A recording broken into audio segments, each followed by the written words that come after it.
Have you ever been playing MLB The Show and someone just keeps stealing on you over and over again and they keep using this slide?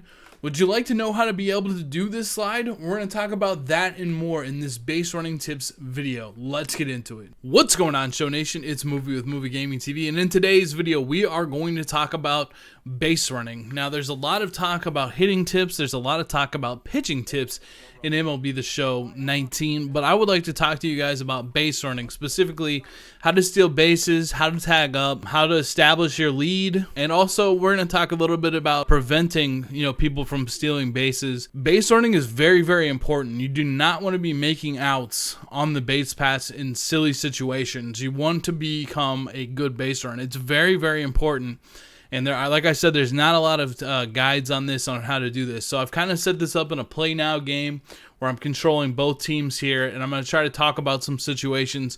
And hopefully by the end of the video, I can give you guys some tips on how to become a better base runner. So one of the first situations I have set up here is I have first and third. All right, I have first and third set up. Now, a lot of times people will accidentally send both of these runners. Okay, they'll send both of these runners, the guy on third and home, when all they want to do is steal the second base bag with the guy on first. So how you send one guy is you take your controller and you move it completely to the right. Okay, so you move the left stick all the way over to the right, then you tap L2. Don't accidentally move this down. If anything, err on the side of putting it up. But try to go straight over to the right and then just click it once and make sure you hold it all the way to the right throughout the click. Eventually, if you're having problems with it, you will get it down pretty easily, and it becomes very easy to do. And this is a big weapon to be able to do this without sending both runners. It sounds very simple to do. It is very simple to do, but I remember a long time ago having a lot of trouble always being able to do it every time. So like I said, just over to the right. Keep it still. Don't accidentally put it down here, something like that, where you're down and to the right. If anything, err on up and to the right, but just try to go straight to the right. One tap. Hold throughout the tap. So let's go ahead and throw the pitch. And there, just one runner went. We held our guy at third. And that's a very good way to be able to steal bases. Okay, so I set the pitch into classic. I'm going to try to hit a pop fly here the best I can. And we're going to talk about tagging up and when to tag up. Now, there's an on-screen indicator that will pop up telling you when to tag up. You actually want to hit L1 a little bit faster than that thing pops up, especially online. You can get a little bit of an extra jump by doing that. So that's what we're going to try to attempt to do here. So we're going to throw the pitch with Duffy, a fastball down the middle, and I'm going to try to hit it up in the air so we get that tag up animation. All right, so we got a good one here. Hopefully that doesn't go out. And almost right before that thing pops up is where I want to hit the tag up button. So I'll go back in post footage and show you how to do that. All right, so this is movie and postcom now. You want to wait, hit it. Like just right before that indicator pops up is when you want to hit it. You'll get a feel for it. At least hit it before they catch the ball. Okay, the next thing I want to talk to you guys about is when to get a lead and when to get a one-step lead. Now, if you have a guy like I do on first base and Tony Gwynn with 86 speed, 96 stealing, very high base running aggressiveness, you can almost always take a one-step lead and not get thrown out by the pitcher. Yes, there's still a chance that you can get thrown out by the pitcher, but it's very, very slim because your guy on first is an excellent base runner. Now, if there's a guy that's like a 49-26, say like you have Frank Thomas over there or something like that, I wouldn't just be leading off one step. But with a good base runner, I would take a one-step lead most of the time, especially if they're not throwing over, because it's going to give you an advantage as to when you can steal the base. It's just going to give you an advantage. Do not take a two-step lead. A two-step lead, you're going to be thrown out almost all the time. So you just want it, that's all the way back, just take a one-step lead. Now, if they keep throwing over, if they're going to throw over 5 or 6 times, just maybe just don't even take the one-step lead, because they're obviously, they're not going to let you take the one-step lead and that you want the game to continue, but I would recommend that you guys take a one-step lead when you can, just because you can pretty much get away with it with a good base running player. So go ahead and do that if you have a good base runner. Now, when to steal, you need to watch what this one-step lead is going to. They might slide step even if you don't have the one-step lead. And that's what I recommend that you guys do when you're pitching is if you got someone on fast at first, you need to be in slide step mode because it's really the only chance you're going to have it throwing out a fast runner most of the time is if you slide step. You slide step when you're pitching by holding L2 as you start to throw your pitch. So the one-step lead is going to help you a little bit against the slide step. It should get your opponent to slide step as well. And when they are slide stepping, you got to think about what pitches they're going to throw you when you're hitting. They're probably going to throw you a 4-seam fastball or a slider in Duffy's case here, or even a 2-seam fastball because they're going to want to throw something fast. Because if they throw the changeup or the curveball, there's not going to be a lot of velocity on that to throw the runner out at second base. So you got to be thinking to yourself, all right, now they're slide stepping, and now you can pretty much look for a 4-seamer slider. It doesn't guarantee that they're going to throw that pitch, but that's something I keep in mind a lot. If I have a fast runner on first, I got my one-step lead, they're slide stepping, they're probably throwing a fastball, so you can really sit on those pitches. Now, again, like I said, they might throw something else, but it's just something to keep in mind that, makes sense. You know what I'm saying? So when do you go? Sometimes you want to go first pitch because they're not looking for it. Sometimes, especially if they switch pitchers, like they had their starter and they bring in a reliever, that's sometimes a really good spot to go first pitch.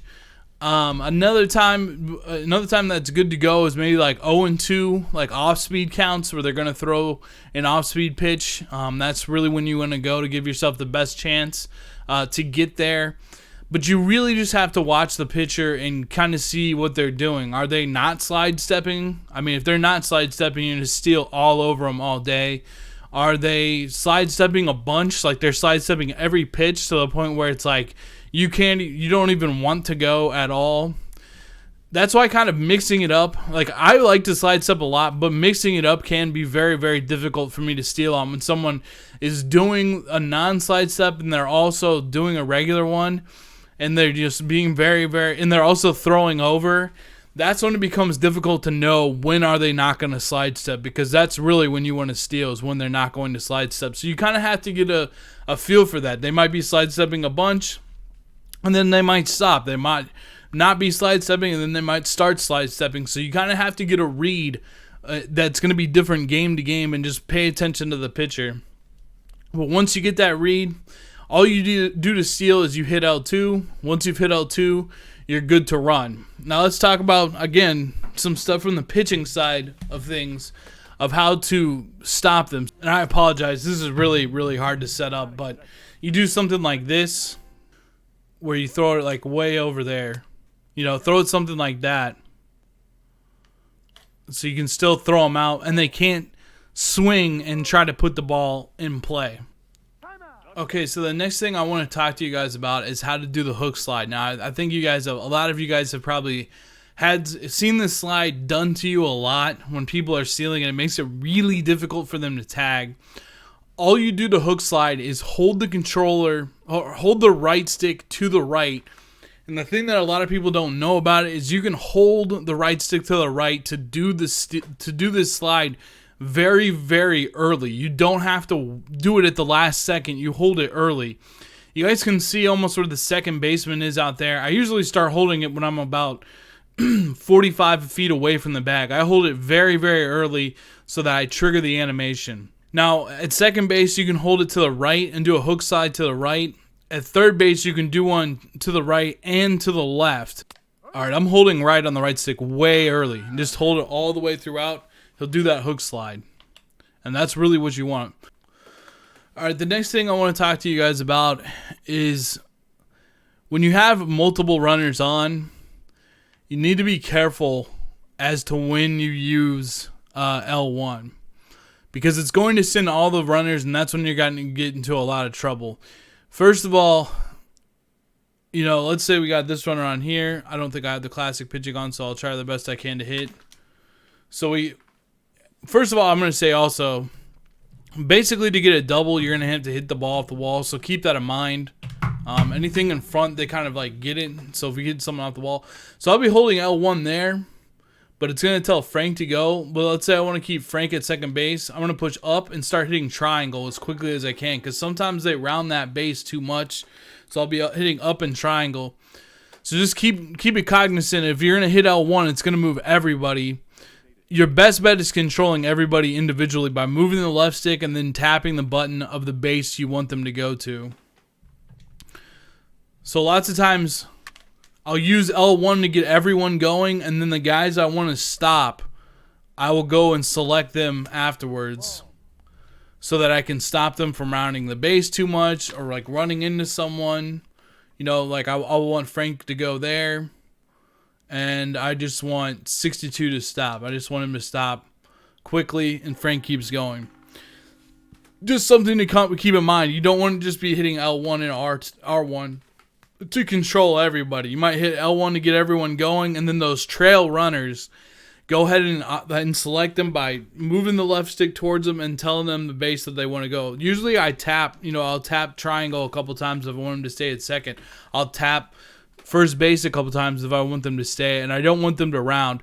You can get in trouble in this game by rounding second base too often. You'll get thrown out behind the play, so you really got to not take a big round at second base. And like I said, I wouldn't try to stretch much stuff into doubles in this game. You're going to get thrown out a lot trying to stretch things into a double. In the Pats games, you could easily stretch things into a double, so now it's been overcorrected the other way.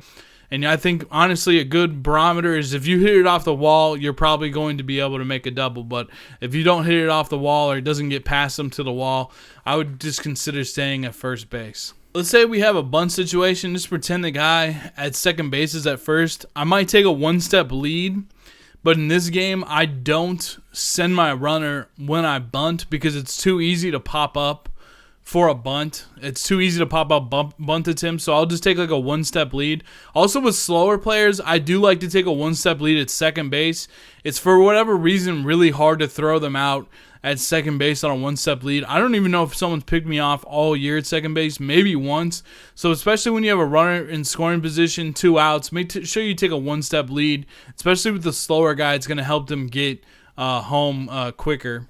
So yeah, guys, that's pretty much it for this video. If you guys like this video, if it helped you out in any way, could you guys please drop a like on the video? That would really help me out. This video is going to be very difficult to edit and put together. I already know that.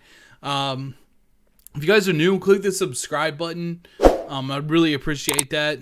You guys can also, if you guys want to see me play live, twitch.tv/MovieGamingTV. And you guys also, if you guys need to get a hold of me, just hit me up on Twitter at MovieGamingTV. I hope this video helped you out, guys, and a little bit of base running tips. If you guys have base running tips for anybody else, to help out the community, put them down in the comments below. I think we can all get better at base running and become better base runners. Thank you guys so much for watching. I'll see you guys in the next video. Peace.